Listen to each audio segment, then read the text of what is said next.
Sir नमस्ते. नमस्ते.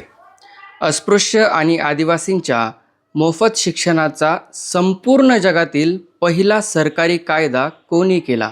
अत्यंत महत्त्वाचा आणि मूलभूत प्रश्न आहे. शिक्षण महत्त्वाचं आहेच, परंतु शिक्षण हे समाजातील तळागाळातल्या लोकांपर्यंत जायला पाहिजे, अस्पृश्य आणि आदिवासींपर्यंत जायला पाहिजे.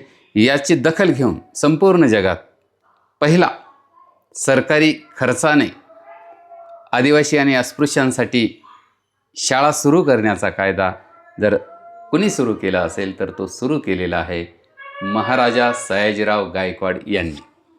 1882मध्ये तो कायदा त्यांनी बडोदा संस्थानामध्ये लागू केलेला आहे.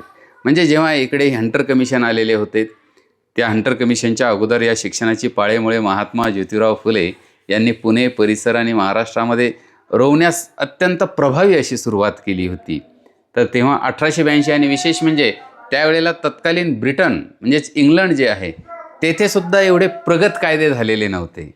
त्यांनासुद्धा प्राथमिक शिक्षणाचा मोफत आणि सक्तीचा कायदा सुरू करण्यासाठी थोडा अवधी जावा लागलेला होता.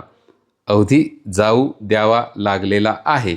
अशा काळात महाराजा सयाजीराव गायकवाडांनी बडोदा संस्थानात अस्पृश्य आणि आदिवासींसाठी पहिला सरकारी खर्चाने शाळा सुरू करण्याचा कायदा महाराजांनी केलेला आहे. थँक्यू. Thank you sir.